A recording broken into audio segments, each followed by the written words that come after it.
जय भीम, नमो बुद्धाय। वाड़ी परिसर में अभी चुनाव है और चुनाव माहौल बहुत तेज गति से चल रहा है। आज हमें वाड़ी में और वाड़ी में जो चुनावी माहौल है, उसी चुनावी माहौल में जो अध्यक्ष पद का चुनाव है बहुत तेज गति से चल रहा है। यहाँ पे अलग अलग प्रकार के लोग, अलग अलग संगठन के लोग, अलग अलग राजनीतिक लोग अपना अपना दाव आजमा रहे हैं अध्यक्ष पद के लिए। उसी में हमारे साथ में जो मान्यवर है, तो सबसे पहले सर आपका परिचय दीजिए। जय भीम, नमो बुद्धाय, जय शिवराय। और अभी वाड़ी शहर के जो नगर परिषद के जो इलेक्शन चालू होने वाले हैं और आदरणीय बाला साहब आम्बेडकर ने जो हमको आशीर्वाद दिया है और मुझे अध्यक्ष पद के उम्मीदवारी के लिए साहब ने जो आशीर्वाद मुझे दिया है, वो जनता के आशीर्वाद के माध्यम से यहाँ पर हम लोग हमारा वंचित बहुजन आघाड़ी का झंडा ये नगर परिषद वाड़ी के कार्यालय पे जरूर फड़केगा। क्योंकि सामाजिक परिचय तो दीजिए। मैं वाड़ी शहर में राजेश जंगले वंचित बहुजन आघाड़ी का नगर अध्यक्ष का फॉर्म भरा हूँ और मैं सदस्य का भी आम्बेडकर नगर से प्रभाग 13 में मैंने फॉर्म भरा। और हमारी पूरी टीम और पूरे पक्ष के नेता पदाधिकारी सभी लोग हमारे साथ में जुड़े हुए हैं और सभी आम्बेडकर नगरों में हम लोगों ने वाड़ी शहर में 9 सीटें यहाँ पर डाली हुई है वंचित बहुजन आघाड़ी का के माध्यम से। और हमारी सीटें सारी चीजें सीटें निकल रही है यहाँ से। सर, अभी एक महत्वपूर्ण सवाल आपसे लेना चाहूंगा। वाड़ी परिसर में यह चर्चा चल रही है कि आम्बेडकर राइट्स की 2 पार्टियां हैं, एक बहुजन वंचित आघाड़ी और एक बीएसपी। दोनों अगर एक साथ लड़ती है तो सीटें निकल सकती है, अगर दोनों एक साथ नहीं लड़ती है तो वोटों में बंटवारा होगा। इस पर आपकी क्या राय है? नहीं, अभी जिस तरीके से आपने बोले कि आम्बेडकरवादी पार्टी, यहाँ बाबा साहब आम्बेडकर का नाम लेके बिके हुए जाने वाले नेता यहाँ पर देख चुका हूं मैं।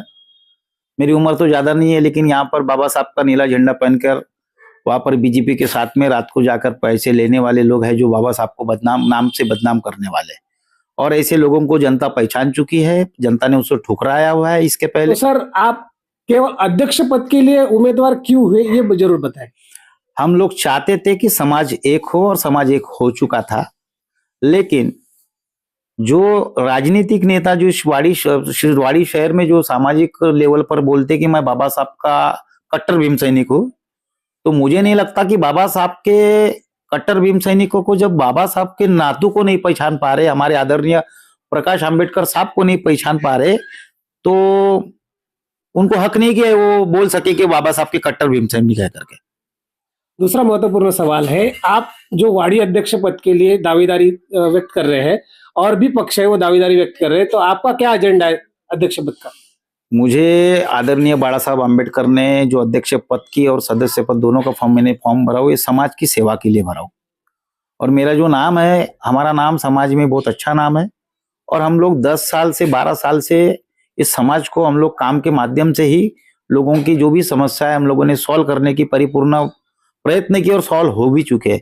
आज बच्चों से लेकर महिलाओं से लेकर बुजुर्गों से लेकर गली गली में एक ही नारा है और राजू भाऊ हमारा है, इस विषय पे चर्चा हो रही है। और हमारे को हम लोग वंचित बहुजन आघाड़ी के सभी उम्मीदवार, एक तो मैं नहीं, सभी उम्मीदवार हम लोग भारी बहुमत से चुन के आ रहे हैं और हमारा सिलेंडर बहुत जबरदस्त चल रहा है। ये आपको माध्यम से बताना चाहता हूँ। हमारे चैनल के माध्यम से जनता से क्या अपील करना चाहेंगे? वंचित मैं आपका बहुत शुक्रिया अदा करना चाहूंगा कि आप मुझे यहाँ पर आपने बुलाया और मैं आपके न्यूज से सभी बहुजन वासियों को, हमारे जनता को मैं हाथ जोड़ के नम्र विनंती करूंगा कि नया दिन देखना है, नया उजाला देखना है, नई शुरुआत नए हाथों में देना चाहिए और अपने सामाजिक कामों में आगे बढ़ने के लिए हम जैसे युवाओं को आप लोगों का सभी का आशीर्वाद बहुत जरूरी है। और मैं आपको सभी को विनंती करता हूँ कि इस नगर परिषद में हमारे वंचित बहुजन आघाड़ी के सभी उम्मीदवारों को सिलेंडर पे बटन दबा के उसे भारी मौत से चुन के दो।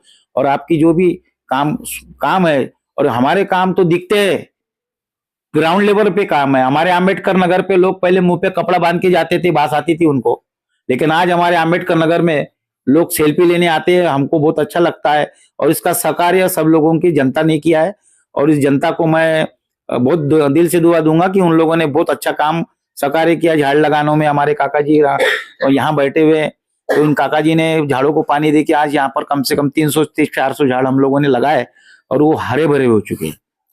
तो साथियों, महत्वपूर्ण है कि राजेश जंगले जी जो है वो हर किसी के दुख सुख में आते हैं। किसी के घर में भी कोई परेशानी हो और उनको अगर फोन आता है तो वो हर किसी के घर में पहुंचते हैं। तो वार्ड सदस्य इसके बारे में क्या सोचते हैं और किसको चुन कर लाते हैं, ये उनकी राय है। आप देखते रहे हमारा चैनल, लाइक कीजिए, शेयर कीजिए, सब्सक्राइब कीजिए। धन्यवाद।